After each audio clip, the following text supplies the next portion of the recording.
and welcome to another episode of our studying of the Guide for the Noahide. Here you go, Guide for the Noahide. My name is Abby, and this video study is our new project for being Noahide. But before we get into our study, I want to introduce my on-screen co-hosts. We have Andrew Overall. Evening. Jacob Scharf. Hello. And we normally have Shane with us, but he's traveling with his family, so hopefully he'll be able to join us next time. And before we jump into our study here, just to kind of give you a recap of how we operate. So the project is we're planning to read and study the entire book front to back of Guide for the Noahide. It's written by Rabbi Bar-ron, who we fondly refer to as our Mori. If you get a copy of the book on lightcatcherbooks.com or on Amazon. And our plan is to read the book paragraph by paragraph, and in between paragraphs we'll stop and discuss important points in the paragraph. And the purpose, of course, is to educate ourselves about the Halachah for Noahide, because as Rabbi Bar-ron says in the back of his book, he says that at the last line, it says, the very foundation of any relationship with the true God is knowing and fulfilling all the precepts that he commanded us as Jews and Noahides. Piety cannot replace and indeed cannot be reached without this solid foundation. So, with that, do we want to recap what we said last week, or do we want to just jump right into studying? I guess we can always view the videos, the past video, if you want to see what happened. Well, one thing to add here, our style of reading here, if it was not mentioned before in the other video, that this is really inspired largely by the Chavruta method that Jews have always practiced for ages, where normally two students will read Torah or any Torah literature, and they go back and forth. Because in their tradition, that is how Torah is truly learned. Not just simply reading silently to oneself, or even just reading aloud, but reading with another study partner, and then what comes between them in the conversation with the help of Hashem. And so that is the format that we tried to, with Hashem's help, to produce here. And hopefully people will be inspired to do the same. Yeah, and in fact, when we post these videos, people, anybody watching it can feel free to post comments in the video comments section, and we'll collect them and have discussion offline. So, in fact, I would recommend people, if you have a notebook, just take notes as you go along, and at the end, just post them on the comment section, and we'll discuss there. So tonight we're going to continue reading the preface of the book. We're hopefully going to be able to get through it in this session, and our reader tonight is going to be Jacob Scharf. And do you have any words to say before we start, Jacob? Or I think since what we're about to read begins with the word however, I think a quick recap of where we were leaving off, like what he's saying, however, to, might be in order. So the basic thought that led up to this, however, was that in recent times, a number of excellent steps forward have been made in works making the halachah of the 7 laws more accessible to people. And among those excellent works that have come out recently is one called Divine Code. The Divine Code. I had to look at my bookshelf to see what it was called. Written by Rabbi Moshe Weiner. And Maury brings forth that the general method of the book is that the rabbi is bringing forth the halachah for Bnei Noach from the Mishneh Torah. And that's how and then he goes into explain a little bit about why the Mishneh Torah is a good source for him to be bringing this forth. So, and then that leads into this next paragraph. Okay. And finally, to add the whole point of this section here, is ultimately to explain why it is best to study our laws according to Mishneh Torah, which we will find as we go on, as we went through last week, the history of the brief history of the oral law and how it has developed in the face of the changing times when we come to today. Indeed. Okay. So that being said, let's jump back into the text,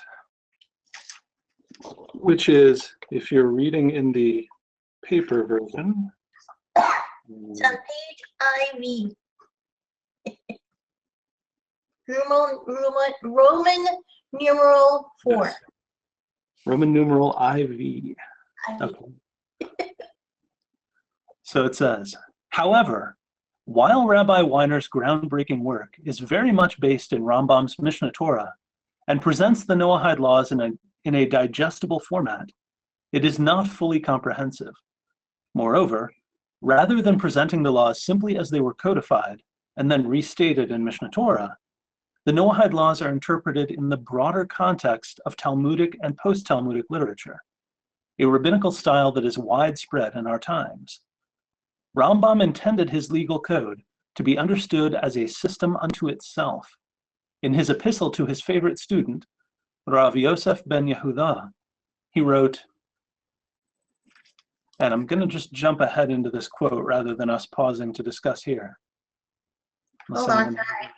Immediate thoughts. Sorry. No, not really. Well, I think, well, no, I think read it and then we can discuss. Okay. I have already warned you not to become lax until you know the entire composition, the Mishneh Torah, and that it should become your book, and you should learn it everywhere you go, in order that you may attain its maximum benefit. For the intended purpose of what was written in the Talmud and the books like it is already finished and complete. And the purpose of learning Talmud is a waste of time in the Talmud's back and forth argumentation, as if its goal and purpose were for training and debate and nothing more. And that was not the main goal. Rather, the back and forth argumentation and the debates came about incidentally. When something to be weighed was stated, and someone interpreted it one way and another interpreted it the opposite, each one was obliged to clarify his way of learning and to prove his understanding. And the main goal was nothing but knowing what one must do and what to avoid. If our purpose had been to interpret the composition, the Mishneh Torah, by means of the Talmud, we would not have written the work. So what the RamBam is saying here in his letter to Rav Yosef ben Yehuda is that the purpose of the Talmud was not to teach pilpul, or not to teach like back and forth argumentation and logic. Everything that's contained in it, all of the details, was in order to teach one what one must do.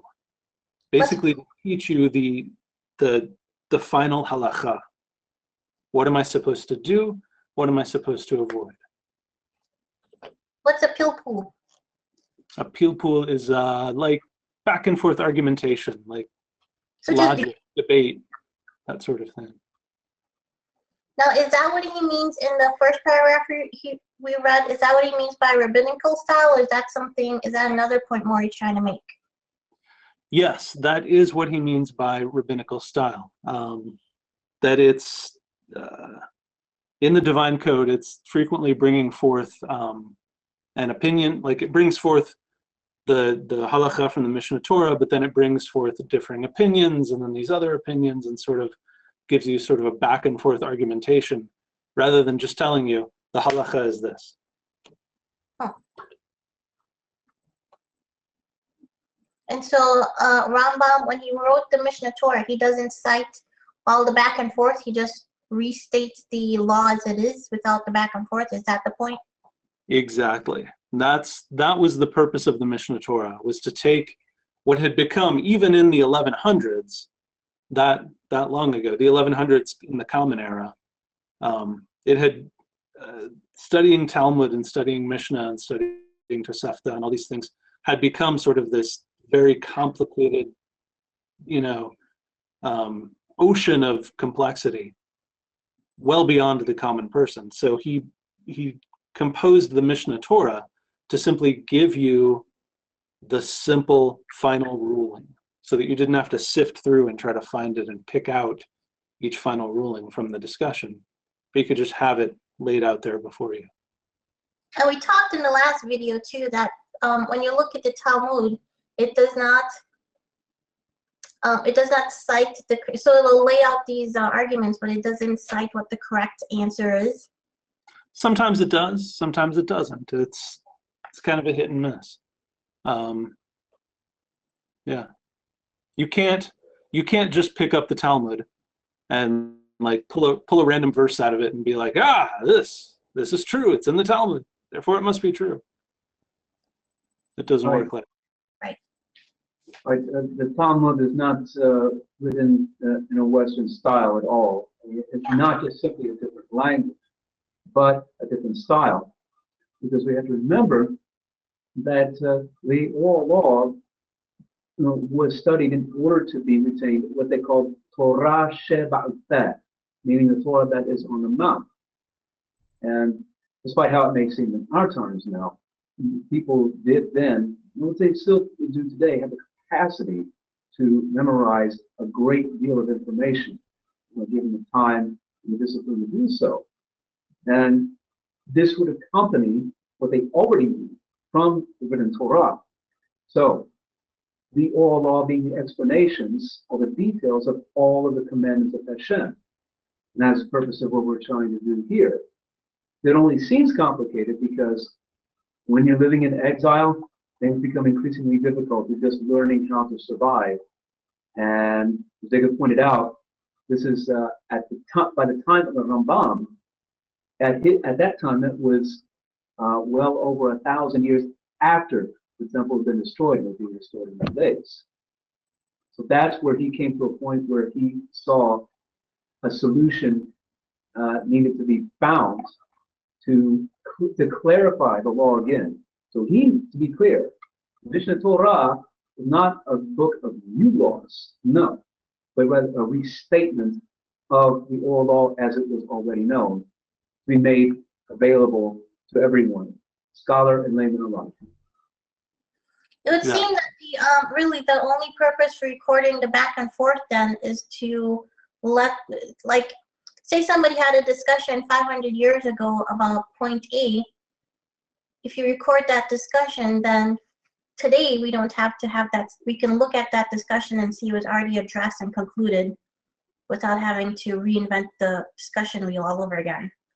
Yeah, that is one of the main purposes of it, and the important parts of still keeping it around even today. There's also, we have to remember too that the writing style that we in the modern world kind of take for granted, which is that you pick up a book and it's intended to simply be, I will read this on my own and I will understand what it says. This is something that's developed over thousands of years. Initially, when people were writing books, like when the Mishneh was written down, when the Talmud was written, this was not a style that necessarily existed.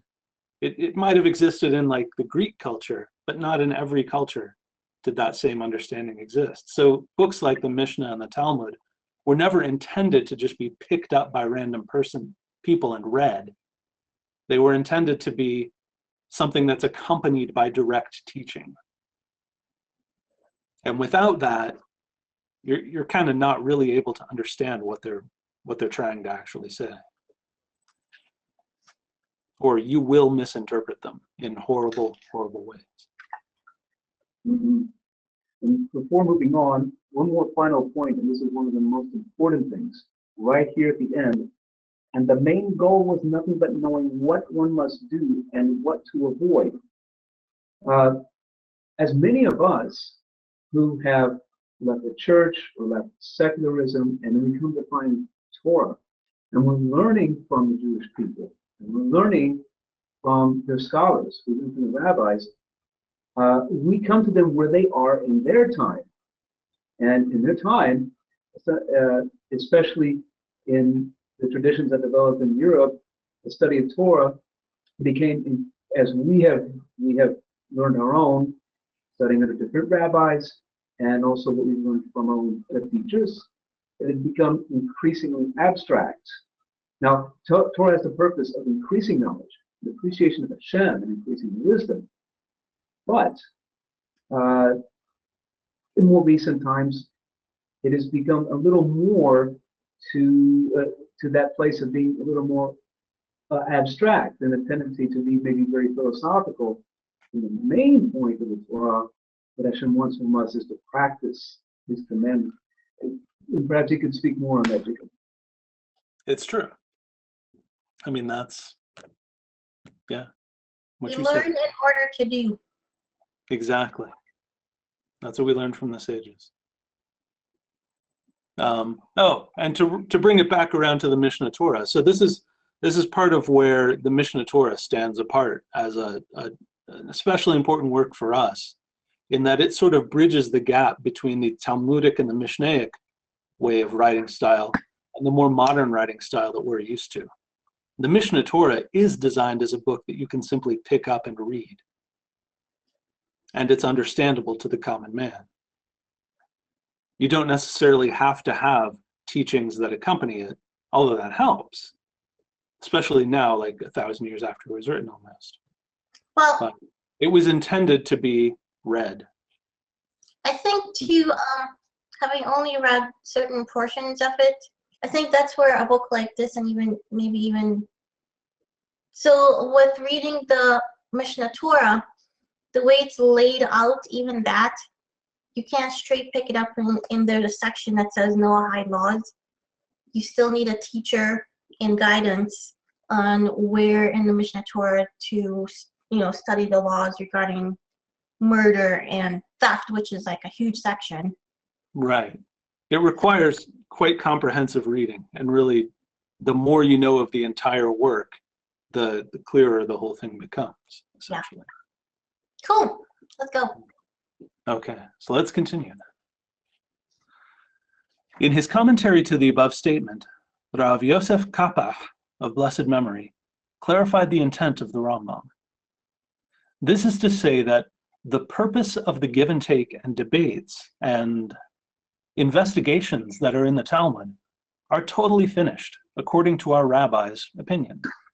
For they did not come about except for the need of the times, to clarify teachings from the Mishnah and unclear Preface, official teachings from the early ordained rabbis that were not included in the Mishnah teachings, and even unclarified rationalizations. But after everything had been elucidated, there is no need to be occupied with them. And see his interpretation of the Mishnah in Nazir, chapter 2, Mishnah 1. Since the teachings of Rabbi Yehuda are in the name of the school of Shammai, and the teachings of the school of Shammai were rejected, we do not care what they said. So he's just basically clarifying what the RamBam says, which is that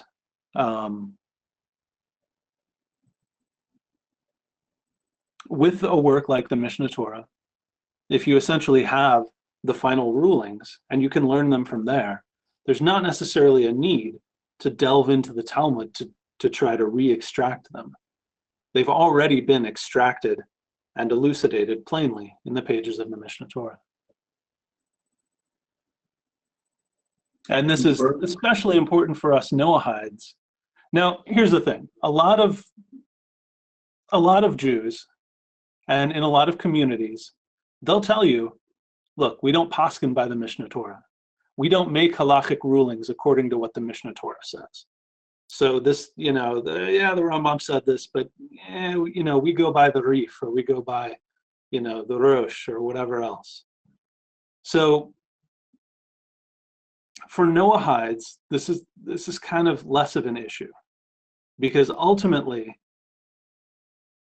the Halachah for Bnei Noach has basically been brought together in only one halachic work. There's only one compendium of Jewish law in which the Noahide laws are brought together and elucidated in all their details. And it's the Mishneh Torah. There's literally, I mean, you can say, well, not everyone poskins by the Mishneh Torah, blah, blah, blah. But at the end of the day, there's really no other game in town. If you want to learn the details of the halachah, of the 7 laws of Noah, that's where you have to go.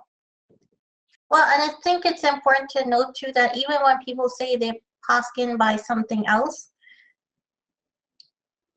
that they should still end up with the same conclusion that the RamBam ended up at, because they're all sourcing their halakha from the same source. Yeah, ultimately. Ultimately. There's a lot of things, like there's, some people poskin by the Shulchan Aruch and some people by other things, but like the Shulchan Aruch and the Mishneh Torah, they do not differ on a lot. It's a very small number of things that they diverge on. So who is Rav Kapak?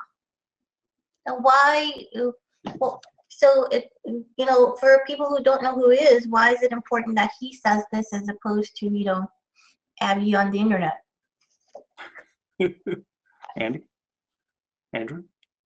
Oh, Rav Yosef Qapahh, he was formerly, if I'm not mistaken, formerly the chief rabbi of the Yemenite community in Israel. And he was descended from a long line of Torah scholars in Yemen. Now, in addition to this, Rav Kapak, of Blessing, he was known for actually bringing together a lot of sources, original manuscripts for the Mishneh Torah. Because even as time went on, there were some changes, mainly copyist errors, mainly for the editions that went to Europe. However, in some communities, especially in Iman, in Yemen, they were very faithful in keeping a lot of the original manuscripts of the Mishneh Torah, especially where Gentiles are mentioned quite frequently. So, Rav Kapak brought together a lot of these sources and spent his life doing this to keep this all together and have the textual integrity. And in fact, our own teachers did have the merit to study directly under Rav Kapak for a time. And actually, this is actually continued for anyone who's interested. If anyone wants to see what is really the most up-to-date or complete text of Mishneh Torah in the original Hebrew, with the original manuscript to the site run by one of our teachers called Nachon Mamre. And perhaps after the video would be flashed from the screen there, but that's the name of the site, Nachon Mamre, MECHON MAMRE.com. But anyway, so Rav Kapak, sorry, I trailed out too far there. Again, he was a very important leader in the Yemenite community and giving them a real voice as Israel was still growing. And in his work, not only just preserving works of RamBam, but you could say making this more available, raising its importance to the rest of the Torah world, and thereby even to the rest of the world for those like us who are trying to learn Torah. I think it's important to note that the Yemenite community basically has always poskined from the Mishneh Torah, basically. They've used that as their guide to the halachah over the ages, from the time of RamBam until today. Not just them, but the entire Middle Eastern Jewry. Largely, yeah. There's a lot of, there's more than just the Yemenite communities that have been. It was a large part of the Jewish world that. Yeah. Right. And Rav Kapak is also very well known for a very thorough commentary he wrote on the Mishneh Torah, going through and explaining a lot of sections of it. What's it called? Rav Kapak's commentary to the Mishneh Torah. Oh. I don't know. There might be a name for it, I don't know. You don't have it on the shelf back there? I do. It's just the Mishneh Torah, and at the bottom it has Rav Kapak's commentary. All right. But again, the reason that our own teacher, Rabbi Bar-ron, that he brought this forth himself as someone who goes according to the Yemenite tradition, largely because of its faithfulness to halachic tradition and the means by which Torah judgments are poskin. And it really take another lesson to explain, how the Torah world, how it's developed recently, only maybe in the past 200 years, is different, not radically different, because they still adhere to the covenant and the core tenets of the faith in Jewish culture, etc. But some of those things have changed as a Western Jewry, Anglo-European Jewry has grown, and they have their particular perspective, as opposed to their Sephardic and Middle Eastern brethren, the way they learn Torah. But really, I'll just add my own opinion. As time goes on and the world is coming together, and as Jews who were separated for eons are coming back together, in my opinion, even with the disagreements that continue, all Torah knowledge, I think, is really being reunited, slowly but surely, until and ultimately that's where we'll go. There'll be a Sanhedrin, and the entire Jewish world will be reunited once again. May that happen soon. That's what Hashem said. Okay. Okay, continuing on then. Mishneh Torah is the only comprehensively written system of authentic Talmudic Noahide law. Until a true Sanhedrin is restored in Israel, Noahide scholars require a guide that works within that system with perfect consistency. This alone can enable Noahides to make decisive legal decisions with confidence. This purist approach to Mishneh Torah was hailed and defended by the famed author of the Shulchan Aruch, Rav Yosef Karo, who says, response, who is he whose heart conspires to approach forcing congregations who practice according to the RamBam of blessed memory to go by any one of the early or latter-day Torah authorities? Is it not a case of a fortiori that regarding the school of Shammai, that the Halachah does not go according to them, that the Talmudic sages said, if one practices like the school of Shammai, he may do so, but according to their leniencies and their stringencies? The RamBam is the greatest of all the Torah authorities, and all the communities of the land of Israel and the Arab-controlled lands and the West, North Africa, practice according to his word, and accepted him upon themselves as their chief rabbi. Whoever practices according to him, with his leniencies and his stringencies, why coerce them to budge from him? So this is in the words of Rav Yosef Karo, the author of the Shulchan Aruch.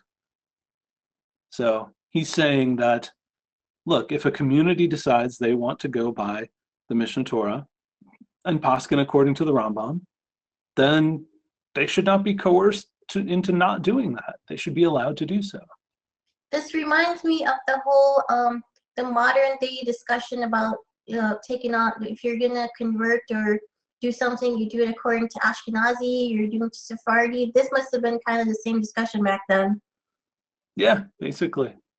Different communities with different ways of doing things, different minhagim, different practices.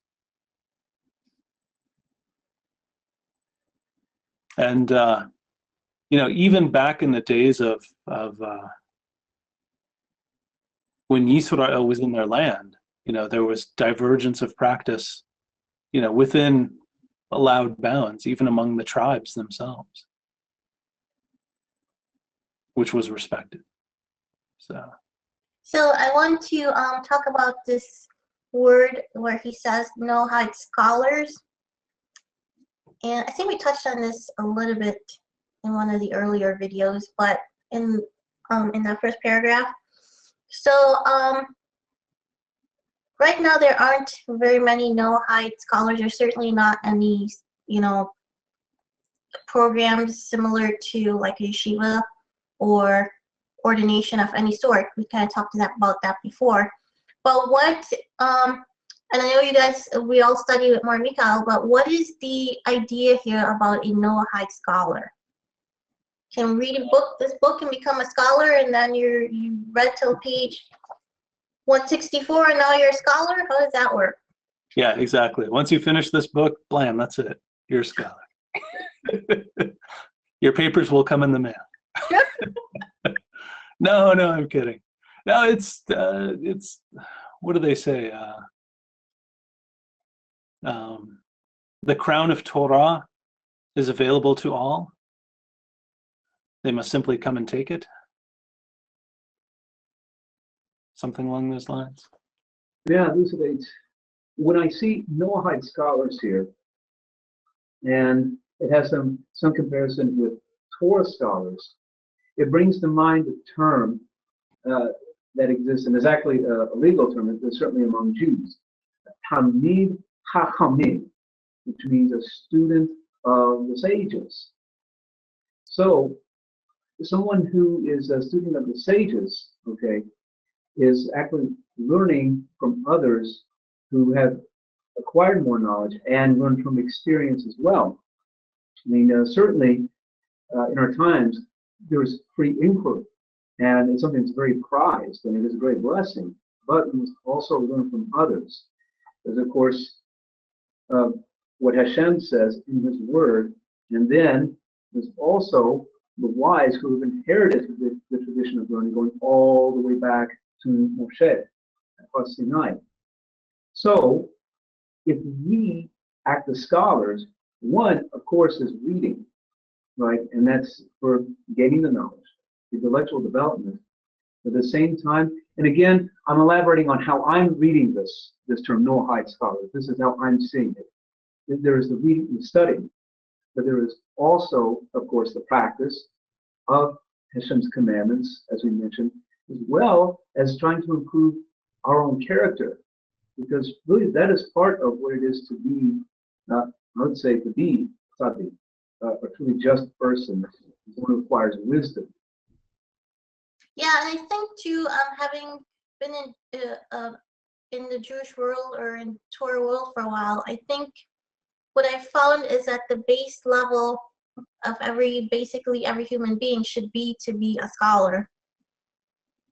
And from there you can go up to, like, more wisdom, more piety, but your base, because it says in the next thing, so we're able to do decisive legal decisions.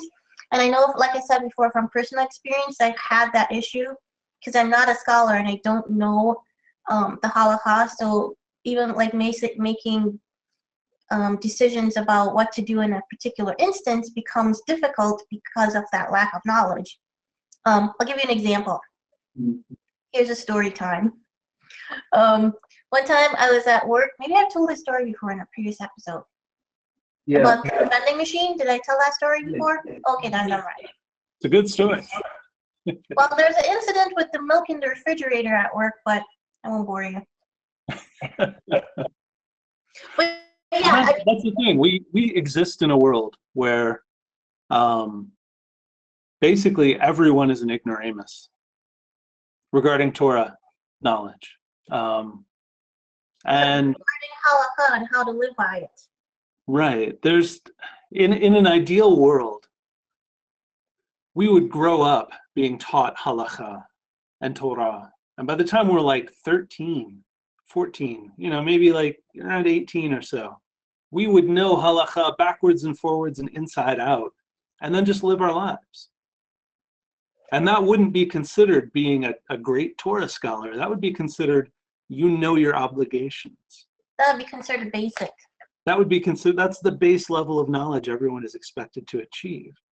The problem is, in this day and age, achieving that level of knowledge is like up here. That's like a huge accomplishment. So,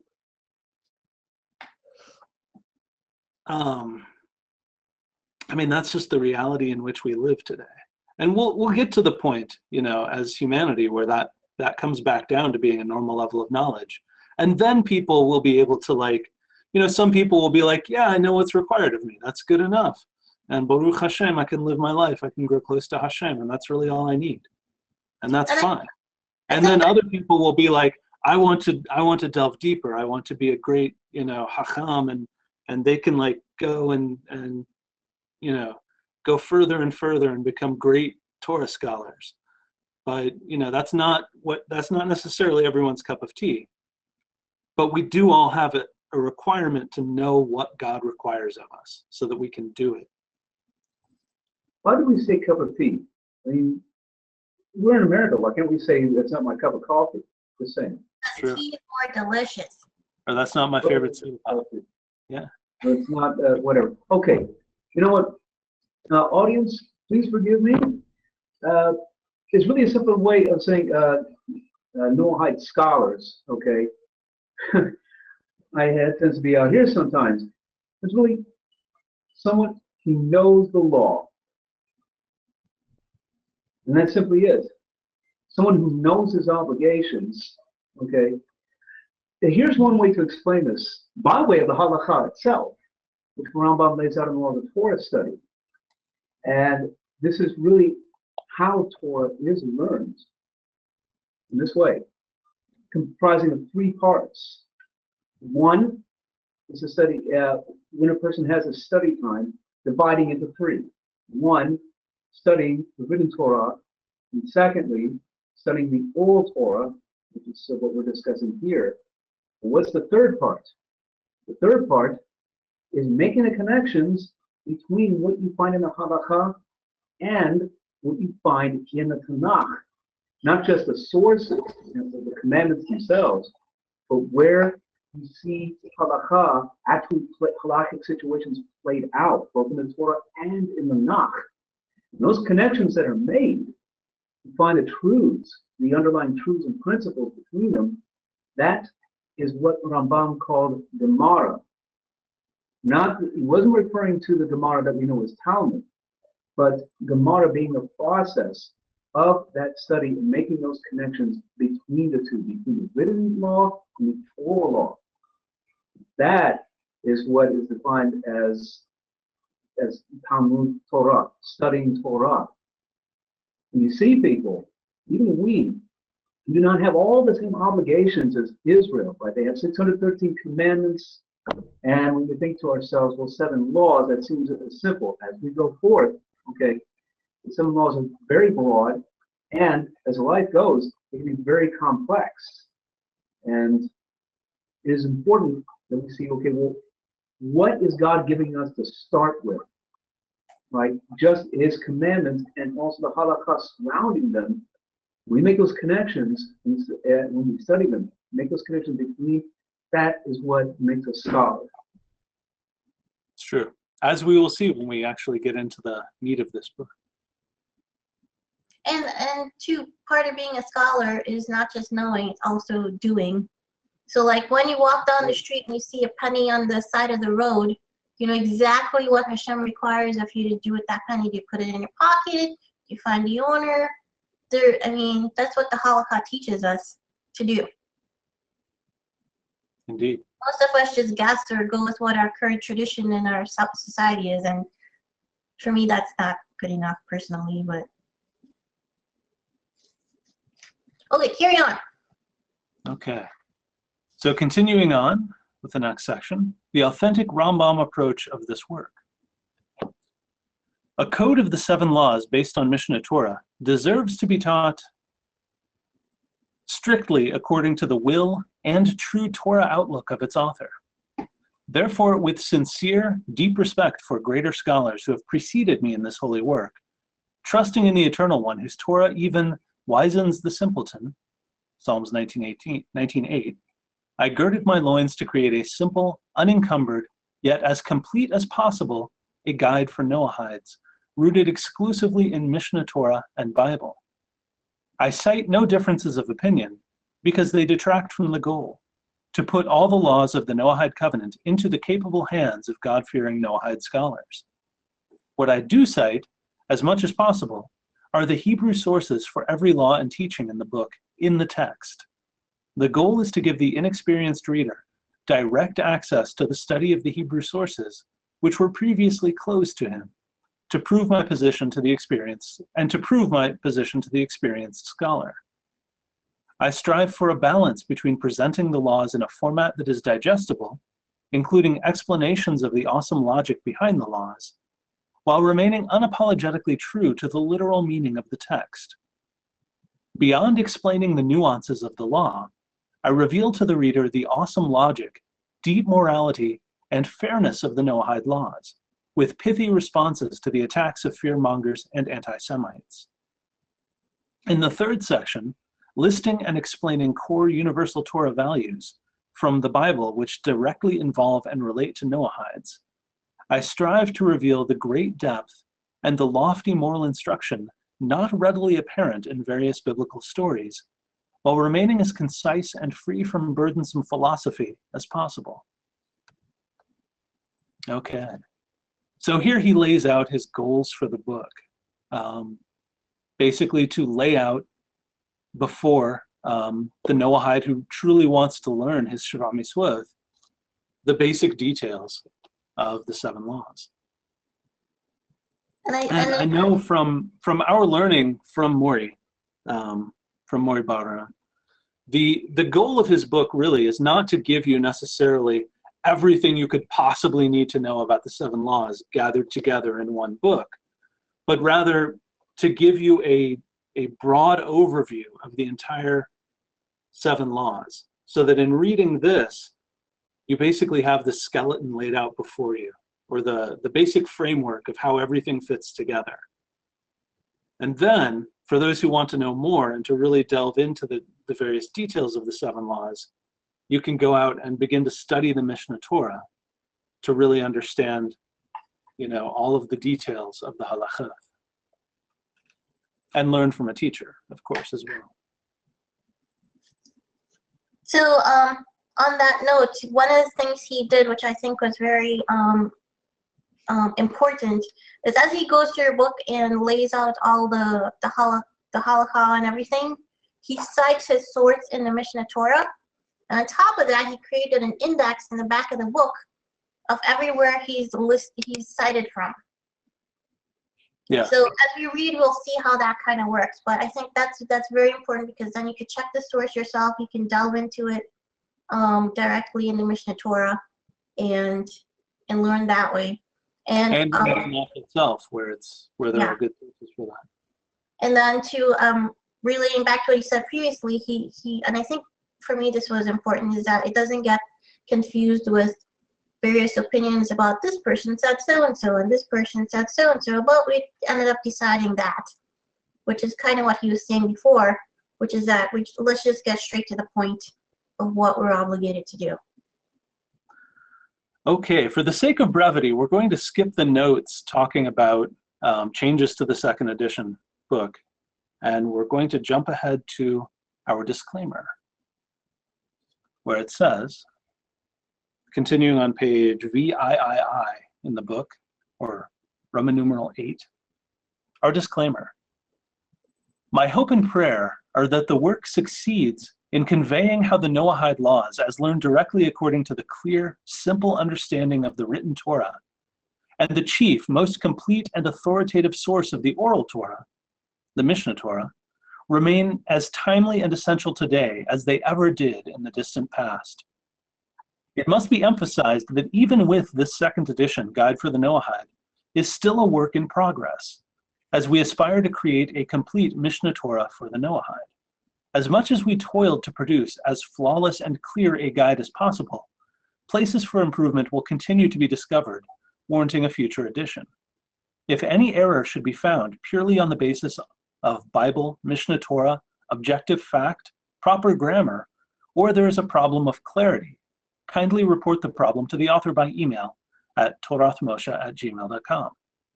Lastly, as comprehensive as we tried to make this guide, it was not meant to take the place of a competent rabbi or Torah scholar in the field of Noahide law. In case of a doubt, a competent Torah teacher should be consulted. A sign of the times.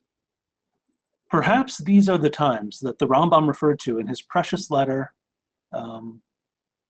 to his foremost student, Rav Yosef ben Harav Yehuda, the era for which the Mishneh Torah, the legal foundation of this guide, was written.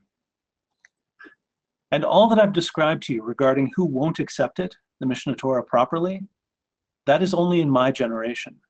However, in future generations, when jealousy and the lust for power will disappear, all of Israel will subsist, literally will be satiated on it alone, and will abandon all else besides it, without a doubt, except for those who seek something to be involved with all their lives, even though it doesn't achieve a purpose. Perhaps these are the times to which Rabbi Nachman of Breslev referred, when he wrote, "Even though in the future, when any halachah will need to be known, they will open and delve into the RamBam. Even so, however, the book Guide for the Perplexed and the philosophical works he composed are forbidden to pursue." In Siyah Sarfei Kodesh. Peruse.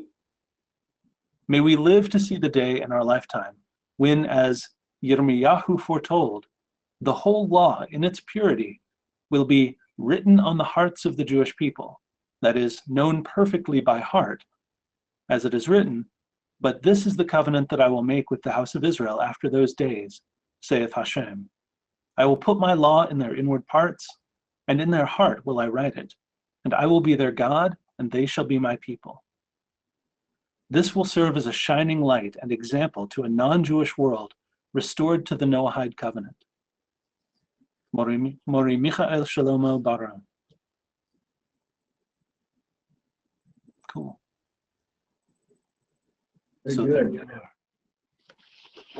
And for anyone who is interested, if you find interest in what we're doing here, you may find more interest by joining our class taught by Rabbi Bar-ron each Saturday. It's after Shabbat in Israel, and we're still daylight here.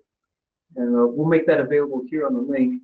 You can sign up at torahmoshe.com, and if you like to sign up for classes, it would be good also. Indeed. Wasn't it the prophet Jeremiah that told some of the Jews to go down to Yemen? Or was that?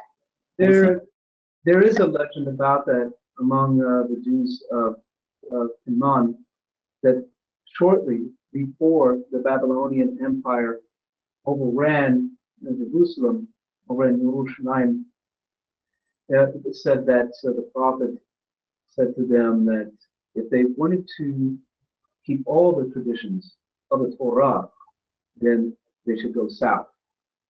And they did, far down to the southern part of the Arabian Peninsula. And this was actually about 2,500 years ago. Yes, that's the legend known among them.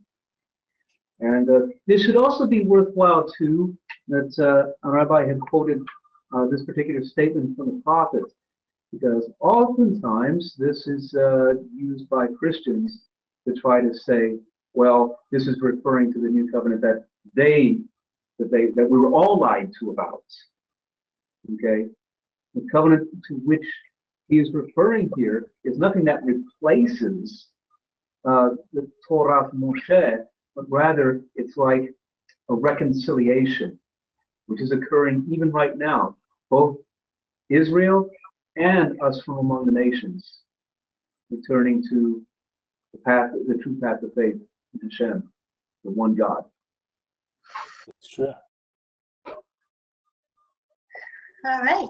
And what he's pointing out too is that the traditional way of understanding this is not that there's some mystical inscription of the Torah on everyone's heart, like mystically it exists in my heart, it dwells there, but rather it's like they learn it by heart. They literally know it right off the top of their head perfectly. It's inside them, in their heart. Yeah. Mm-hmm. All right. So, should we wrap up here then? Any last words besides that, or should we just? I look forward next week to getting into part 1 of the book on Yes. the Noahide covenant itself. Finally. Yes. Yes. We appreciate everyone hanging with us here, and we look forward to reading next week and wishing everyone wonderful and a blessed week, much success. Yes. Okay. So that concludes our study time. Thank you everyone for joining us, and we hope you enjoyed it. And again, if you have any questions or comments about anything we read or studied in tonight's in this video, please write them in the video comment section, and we'll continue discussion offline. We'll see you in the next episode.